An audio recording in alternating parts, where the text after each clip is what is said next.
प्रभु यीशु मसीह के सामर्थ्य और महान नाम से आज का आशीष और अनुग्रह वाला वचन जो मरकुस का पत्री उसके 10वें अध्याय और उसके 51वें वाक्य, मरकुस रचित सुसमाचार उसके 10वें अध्याय 51वें वाक्य। इस पर यीशु ने उससे कहा, तू क्या चाहता है कि मैं तेरे लिए करूं? अंधे ने उससे कहा, हे रबी, यह कि मैं देखने पाऊं।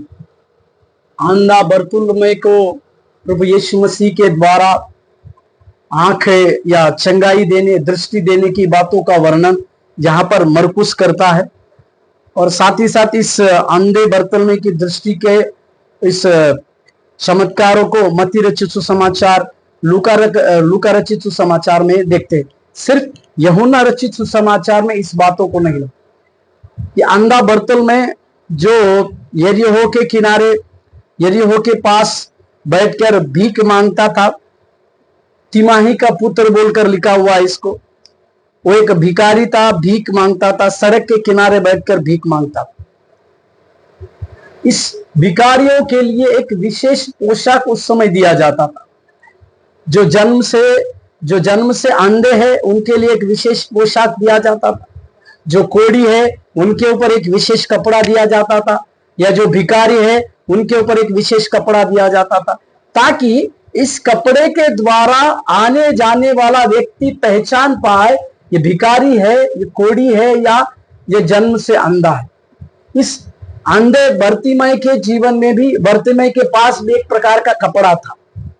शायद कई एक बार बर्तिमै ने प्रभु यीशु मसीह के बारे में सुना होगा, प्रभु यीशु मसीह के चमत्कारों के बारे में उसने अपने कानों से सुना होगा, उसने कई एक चमत्कारों के बारे में लोगों से सुना होगा, और वो अपने मन में उसे इस प्रकार से विश्वास आया कि एक दिन अवश्य यीशु मसीह इस यरीहो से अगर जाएंगे तो मेरे लिए एक दृष्टि की प्राप्ति होने के लिए एक बड़ा चमत्कार होगा।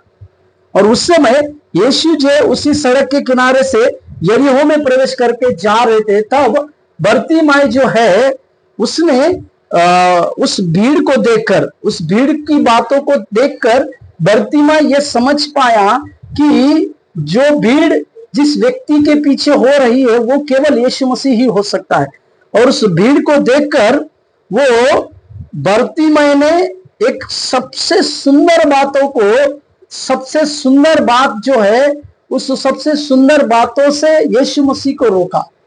वो बात क्या थी? जबकि चेले उसको डांट रहे थे, उसको रोक रहे थे, परंतु अंधे बर्तिमै ने, जो शारीरिक अंधा था, परमेश्वर ने उसे चंगाई करने से पहले उसकी आत्मिक आंखों को खोला। आत्मिक आंखों को खोला मतलब क्या है कि उसने कहा, हे दाऊद की संतान।